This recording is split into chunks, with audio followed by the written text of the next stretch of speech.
Okay, so I'm back again for the third video, which includes part 4 of my talk, since the second video had both parts 2 and 3. And I'm going to do the screen share in a moment, but I thought I would actually just show you, since this is the section that's really about the archival work that I've done.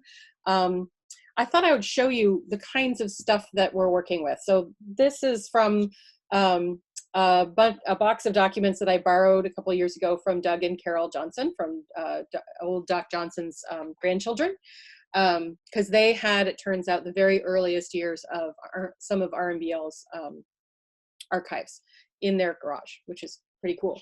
So the stuff I'm working with comes in folders like these with Doc Johnson's writing on them. This is RMBL 1931. He's crossed out that it's a letter to so-and-so. And inside these files are, this guy kept copies of absolutely everything, thank goodness. He often made carbon copies of letters that he wrote. So this is the kind of stuff that we're working with, just old original documents. This is a letter to Dr. Weiss from somebody else, actually.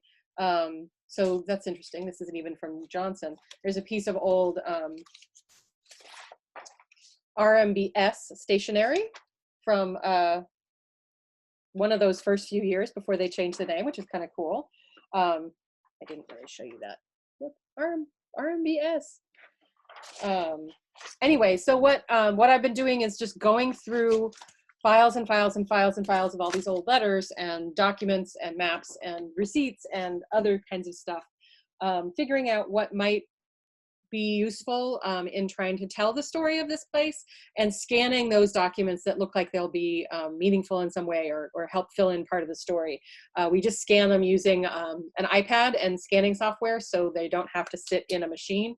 And that's kind of the process. I'm actually still going through a bunch of my scans from 2 years ago. It's very slow going. Just trying to figure out what is in these letters. How do these pieces start to put together a story? So that just gives you a sense of sort of how the research is being done. And now I'll go back to sharing my screen so you can see the rest of the talk. And we will go to slideshow, play from current slide. Okay. So this is part 4, documenting the early days at RMBL. This I've showed you some of the research materials, and this is what working on them actually has looked like over the last few summers. I've had 3 research visits in 2016, 17, and 18, where we've been going through these document archives. In this photo, I was assisted in 2017 by my wonderful nephew, Wiley June, who is there checking his phone in between scanning sessions with the iPad. And then in 2018, I had a student assistant from Sonoma State whose name is Justin Brown. So we spend time at the lab just sort of bouncing back and forth between collecting new data by scanning this correspondence. The files that are at the lab are more or less organized by year, but not really very organized beyond that. And sometimes the years are a bit muddled also. So we're just going through those files page by page and deciding what needs to get scanned and what doesn't. And then we spend the rest of our time reading through those scans, trying to make, like I said, piecing all these bits of data into a story. So in 1928, on April 2nd, the date is at the bottom of this letter. The Articles of Incorporation for what would soon be known as RMBL, originally RMBS, were written up and signed by 5 co-founders. And their names are down there at the bottom. I'm not actually sure how to pronounce Dr. Richards' first name, maybe. Then Dr. Weiss, Dr. Adams, Dr. Johnson, and his wife, Vera Johnson. In his last report as RMBL president, which was in 1962, Johnson wrote that he had made an exploratory trip in March and April of 1928. This was just after he had been fired from Western State. He made this exploratory trip through some 5 states, Colorado, Oklahoma, Texas, Kansas, and New Mexico, to see if the biology faculty members of the universities and colleges of those states might be interested in helping develop a high altitude field station. And so he obviously found these folks. I think Richards was at the University of Oklahoma, I can't remember where Weiss and Adams were, but they were also sort of these from those Midwestern plains states. And they came together with Johnson and his wife and formed RMBL, or RMBS, I should say. So this is the first class announcement I've been able to find from 1929. They started offering classes right away. And the most of the activity in the earlier years was structured around bringing both students, like these ones from probably 1931, students and also instructors to the lab. They were interested in having research scientists, but the focus was very much on education, on teaching biology. The founders also began working to try to identify the owners of various parcels of land in the Gothic area and to try and acquire more where they could. So in this one, Johnson's writing, I believe it's Johnson, a note sort of saying that they've decided to buy the Dissett property and that they have a budget for that. They had a judge, forgotten his first name, but Judge Stone down in Gunnison, who's working with them on some of the legal aspects of this. So this is the kind of letter that we're looking for to help us try and figure out what's going on in those early years.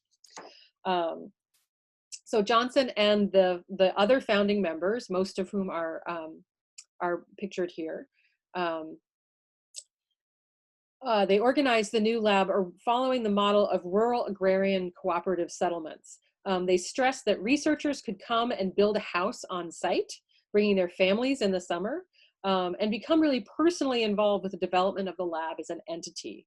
So Johnson really imagined RMBL as becoming sort of a close-knit community of biologists, like these folks working at a table up at the old Sylvanite mine site.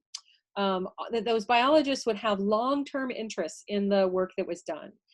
He actually welcomed scientists of almost any discipline, as well as both field and experimental scientists, to participate in the creation and sort of maintenance of the lab itself, creating an atmosphere of informality and cross-disciplinary interest. And one of the funny things about RMBL's history is, I've heard this sort of line, founded in 1928, all my life since I grew up here in the summers. And yet it wasn't until I started on this project that it occurred to me that this is just a single year before 1929, when the Great Depression begins with the stock market crash. So I've been really interested, at least as an initial sort of look at this data, to see how this young institution survived its initial decade under such incredibly difficult circumstances. In fact, its first 2 decades, starting with the Depression in the 1930s and then also World War II in the 1940s. So that's what I'm going to emphasize in today's talk. Going through the documents, we did find from 1933 this handwritten list from Johnson of the much needed items for the main town site at Gothic. Please note that the first item on the list is an electrical system. They actually didn't get that until the early 1950s. So they had this whole list of things that they need: a water system, some laboratories, some dormitories, a mess hall, etc. They really started with very little. They had those the old buildings that had been on site from the silver mining days. Most of those buildings were not in good enough shape to maintain. So in most cases, they tore them down and then reused the boards to build new cabins. So that's part of why it still looks kind of like a ghost town, but not exactly like. It was also interesting, we found that early mentions in those first few years, they wanted to establish a secondary laboratory at even higher altitude up at the old Sylvanite mine site. And this is a photograph with Johnson and several other researchers up at that site before it was destroyed. I think the idea faded away pretty quickly because funding became such a major challenge during the Depression years. They just simply couldn't afford to have 2 laboratories trying to get them set up and running. Just getting Gothic going was the most they could do. And in sort of organizing the structure and organization of RMBL, Johnson looked to Woods Hole Marine Biological Laboratory as a model. This is a photo I got from the MBL's website Woods Hole was established in 1888, and in the 1920s it was bolstered by grants from the Rockefeller Foundation, from the Carnegie Institute, and also support from the fairly recently formed National Research Council. And Johnson similarly, so he sort of used this as a model. He pursued endorsement from the NRC and got that in January 1933. And during the first few years of the Depression, Johnson would actually write to instructors at Woods Hole, like this letter to Dr. Taylor at the University of Michigan, asking if their class is filled. He says, when your class in botany at Woods Hole is filled for the coming summer, would you not give me the names of the unsuccessful applicants? So he was trying to poach students away from these other programs, especially if they filled up, to try and get enough students coming to RMBL to make it work, trying to increase enrollment. He also, similarly to Woods Hole, pursued grant funding from the Rockefeller Foundation. He was eventually turned down. They said, you don't meet the criteria that we have for funding at this time. And the strangest thing, one of the strangest things my nephew Wiley and I found is this letter where Johnson actually wrote directly to the President of the United States, to FDR, asking, giving some history of RMBL, telling him all about it, and then saying, is there not a way in which we could obtain a very small loan, and $1,400 from the government at a low rate of interest down here? I just found this fascinating. From what I know about FDR's terms as president, apparently people did this fairly often. They felt such a personal connection to him as president that they would just write him and say, hey, could we borrow some money, please? We did not. We have searched high and low. We have not found a reply from the president. So all of these efforts to find external funding were not successful. Remember that RMBL is not affiliated with any one university. It's in an independent organization because of that early association of Western State being sort of controlled by folks in the Klan. So they needed external funding to really get a go of it. They weren't able to get any. And what we found is that for years, the lab relied strictly on tuition, but then also on self-funding, essentially. This is a letter from the Gunnison Bank and Trust to Johnson. He apparently went by Christie. Chris is his middle name, and I thought it was sort of funny that he goes by Christie. And they say, they're sort of talking about these different loans that each of the individual researchers have taken out and trying to maybe combine them. This is how they were funding the lab in the early years, was just borrowing money on their own. One of the things that initially mystified me about looking at the archives at the lab, these are stored in big file cabinets in Ian Billick's office, honestly, in the director's office. One of the things that mystified me was most of the documents we were finding started in 1933. The first 5 years seemed to be missing, but then thankfully in 2018, I reconnected with Johnson's grandchildren, Carol and Doug. Hi, Carol and Doug. Thank you so much for your support of this project. I knew them both of them from when I was a kid, but hadn't seen either in decades. And they have shared this treasure trove of family archives with me. Not only photographs and so forth, but then also like I said, the documents that I showed you earlier that covered 1928 to 1932. So I'm still working on the last chunk of those. And so my student assistant in the summer of 2018 and I spent several weeks working in their shared garage at a condominium complex in Gunnison, sort of pawing through all these boxes of stuff and scanning stuff. So we're very excited to find the early years. And one of the best things about the Johnson's archive is that they have an enormous number of photographs. This family apparently never threw anything away, neither the letters that were sent and the carbon copies of letters that Johnson had sent, and also just tons of photographs, which are fantastic. These images really give us a much better sense of sort of daily life at RMBL in these early years. And so I'm just going to show you a few of them.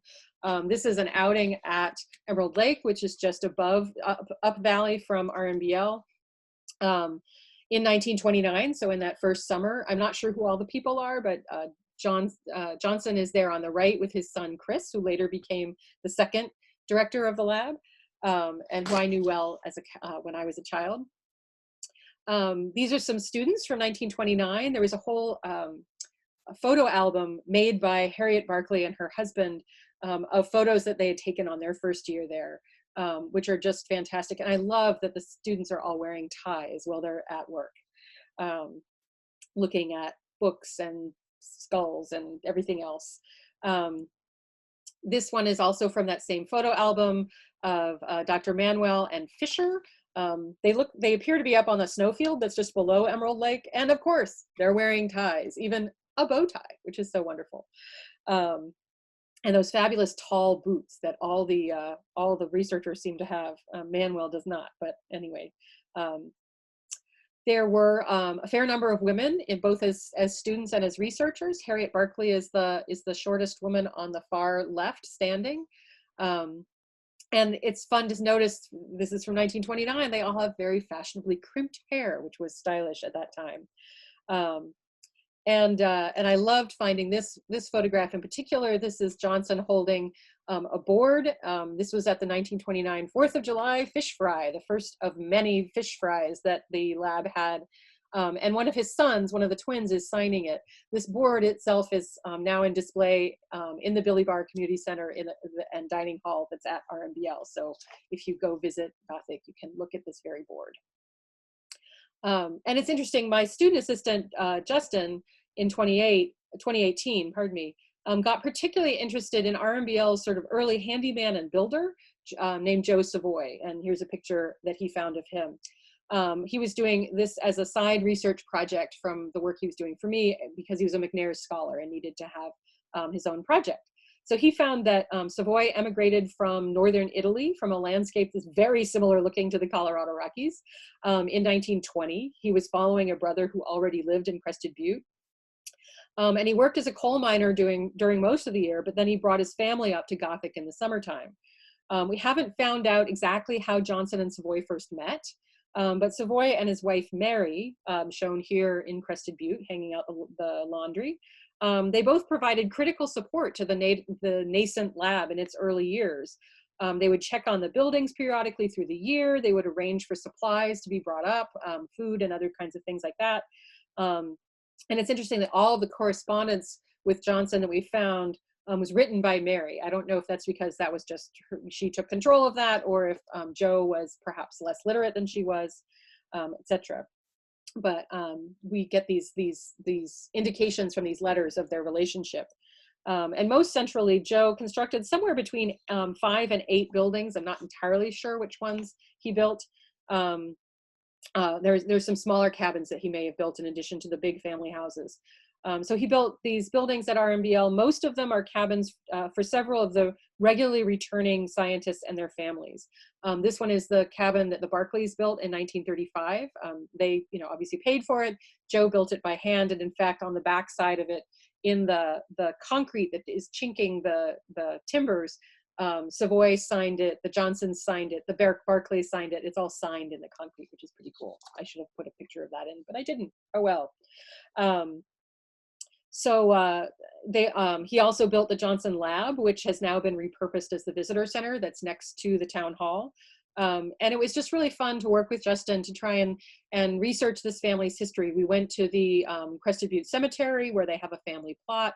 He actually found through Ancestry.com, he found some living relatives of the Savoy family who lived nearby, and he went and interviewed one of those descendants. I think it was a cousin, sort of a grandchild / cousin relationship.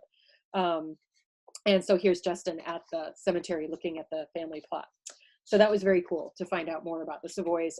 And Joe Savoy, because he was from northern Italy and had this very sort of alpine style of building, with those early buildings, the Johnson House, the Barclays House, the Johnson Lab, he really gave kind of a sense of style to the built environment at RMBL. Another thing we found is that 1937 turned out to be something of a tipping point for the lab. It very easily could have gone under at this time because of a fire in January. During the year, they stored a lot of their materials like mattresses and blankets and other stuff like that that people would need when they're staying there in the summer. They stored all that stuff at the old the Colorado Fuel and Iron Corporation. That's the company that ran the coal mine in Crested Butte, and they stored their RMBL's stuff in one of their buildings. And so they received this letter that you can see here in January, saying that a fire had destroyed all of your property. We actually found, so this was all the mattresses, all the blankets had to be rebuilt.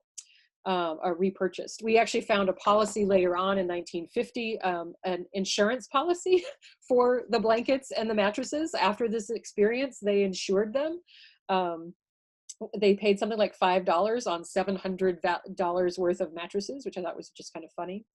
And in this same year, in 1937, the original dining hall that was, I think, one of the remaining buildings from the silver mining days was squashed by an avalanche of snow in the winter.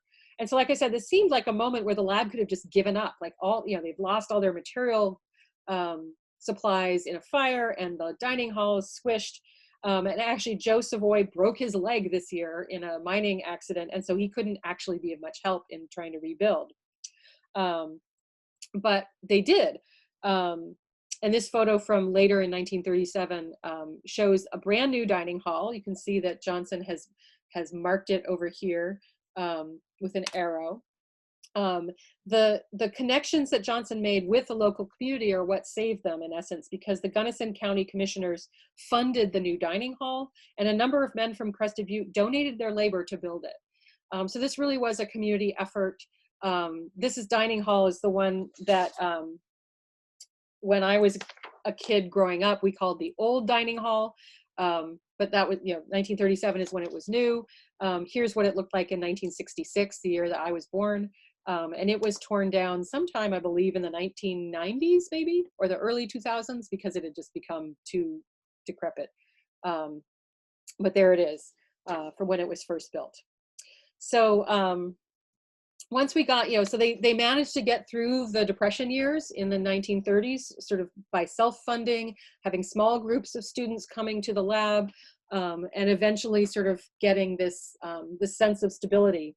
Then once into the 1940s, the uncertainties generated by the war in Europe, which was not then a war that the US was involved with, but as you can see in this letter, the plans of most young men at college graduate school age have been made very uncertain by the war situation.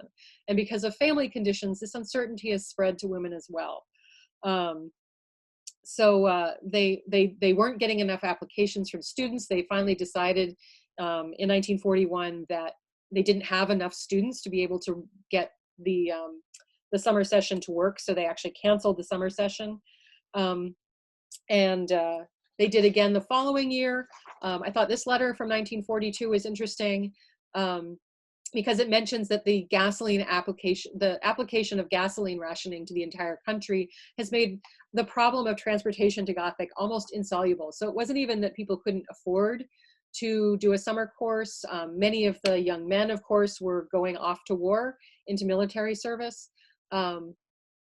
But then also that people just simply couldn't get the gasoline to get themselves to Gothic. I find this sort of interesting, given that we're now, I'm giving this talk in the context of the COVID-19 pandemic, and many of us are not able to travel anywhere either. And so there's a certain resonance now that I didn't have when I first saw this letter. So RMBL didn't offer classes again until the summer of 1946. Fortunately, in 1945, Johnson had the foresight to apply to have RMBL's tuition covered by the GI Bill. Even though RMBL is not a university itself, they were able to get approval as an institution for education so that veterans could come and have their tuition covered by the GI Bill. So that was approved in 1946, and then that summer, they were literally bursting at the seams with students. They started having to try and construct more cabins to house everybody. They actually borrowed some cabins from the YWCA or YMCA, can't remember, that was down valley a little bit. That's what this letter down at the bottom is referring to, use of the Y building. Also Mr. Springs cabins, trying to just get housing for all these people that wanted to come. They also, Wiley and I were laughing at the number of letters trying to find a cook for the summer every summer was just hilarious. They never seemed to be able to get a cook to come. So that was sort of, you know, the period where, in like I said, the 1930s, this sort of financial struggle to get the lab going, in the 1940s, making it through the war. Then they did. So now I'm going to talk a little more generally again. I'm sorry that I've been scanning documents all the way through the mid-50s, but I haven't been able to process a lot of those yet. So I don't have as much of the development of bringing new scientists to the lab and trying to broaden the number of people that were interacting here. But just as a way of wrapping up, I think it's interesting to note that the facilities at RMBL remained really primitive. This photo from 1975 shows the what are called the row cabins just below Swallow's Nest. And this first one in the line, Ruby, no longer exists. In fact, the new driveway to the dining hall now and community center now runs right through it, I think. But this was the first cabin that I remember living in as a kid. And the Inouye family lived next door in Lead King, and across this is David Inouye's Ford Bronco. And it's parked in front of Forest Queen, which is where the Armitage family lived. You know, we all were kind of clustered in here together, so that really created a sense of community. Many of these cabins didn't have running water, or if they did, only a sink. They were all heated just by wood-burning stoves. Research projects had to be, especially in the early days, had to be designed to be doable with a real minimum of equipment or technological requirements. So literally putting sort of mesh bags over flowers like this picture to isolate them and study something. I don't know what Peter was working on. There was also a lot of equipment sharing between scientists, so pretty minimal and primitive circumstances to be doing research in. So the environmental conditions that limited the miners in the 1800s also limited the biologists in some interesting ways, and limited the exposure of the lab to the outside world. The road from Crested Butte is rarely plowed of snow before mid-May at the earliest. This photo is actually taken again near Emerald Lake above Valley from the lab, but that's me, the little tiny person in the middle, and my dad and my sister in a year when there was very big snow late in the year. I think photo was taken in late June. So the road was difficult, closed much of the year. The lab's water system can't be turned on. The piping is just pipes sitting on the ground rather than underground. So it can't be turned on until nights are no longer have freezing temperatures, and it has to be shut off usually in early to mid-September for the same reason. There are a few caretakers who stay at the lab over the winter, but otherwise almost all activities is compressed into this sort of 4-month period of roughly late May to mid-September. Part of the reason for these primitive conditions stemmed from obviously the limited resources available, the remoteness of the site, but some of it was intentional. For instance, Dr. Johnson appealed every year. He wrote to the County Board of Commissioners with the unusual request that they keep the road poor, specifically to keep non-lab people out. This is not the main road. This is, I think, maybe up in Wrestler's Gulch, but as you can see, my dad is helping his student Mo Stanton try and get the field vehicle, the Scout, out of the mud, and that's my sister and I sitting in the back seat. I think we're in the back seat. Maybe I'm pretending to steer. Anyway, Johnson's son, Chris Johnson, recalled, this is a quote from him, "I can remember well those very early years at Gothic when the road was really slick for a few hours after a rain, and even when dry was rough and narrow. But that's how we wanted it, knowing that too much improvement could result in more frequent invasion of the Gothic area by persons who don't particularly care for the lab's aims, nor appreciate its valuable contributions." So, I thought it was interesting that they were very actively trying to keep people out. Although in a lot of the letters that I've seen that Johnson writes to prospective scientists when he was trying to bring more people in, get more people involved with the lab, he's often emphasizing all the recreational opportunities in the area and how wonderful and special it is. You can go horseback riding, you can go fishing, it's fabulous. So kind of a double-edged sword there. We don't want real tourists, but We want the scientists to come and then play. Okay, so because of Doc Johnson's original encouragement of scientists establish this personal connection with the place, RMBL has become a field station where sort of perennial returning scientists themselves are nearly becoming sort of indigenous. It's not that anyone, most of us, except for Billy Barr lives there year round, but the rest of us only come in the summer months. But many researchers have spent entire careers of summer field work every single year. I think this year is the first year that my dad and stepmother have not gone to RMBL in decades, at least for a portion of the summer. This is actually starting to even extend into multi-generational careers, both my historic work following on my dad's biological work. Brian, in a way, is doing, has become a biologist and is working with his dad on some stuff. So that, I think that's very cool, that it's like we're residents, even though we're not there for the whole year. And so this has created some really interesting science in terms of the long-term commitment. First, Ken Armitage, now Dan Blumstein, have nearly 50 years of annual data on marmots in the valley. My own father, who's returned, like I said, almost every single summer for over 50 years, studying coleus butterflies. It is an unusual and unique aspect of the scientific studies being done at RMBL, where so many of the researchers have this lifelong relationship with the area. And I'm really sort of intrigued in terms of how that will continue and how that's shaped both the science that's done here and perhaps shaped the landscape in some ways as well. So, like I said, this community of scientists not only got their organization through the Depression years, but really came together as a community. And I look forward to continuing to work through all these scan documents over the next few years and pull together more of the story, particularly more of the story of the science. And hopefully I can give you another talk at that point. Thanks so much for listening, and I hope you enjoyed this. And then I'll be doing a live Q&A on July 9th. I'm sure we'll email out the time and the link for that once it's set up. So thanks again. Let me stop sharing my screen and see you on the 9th.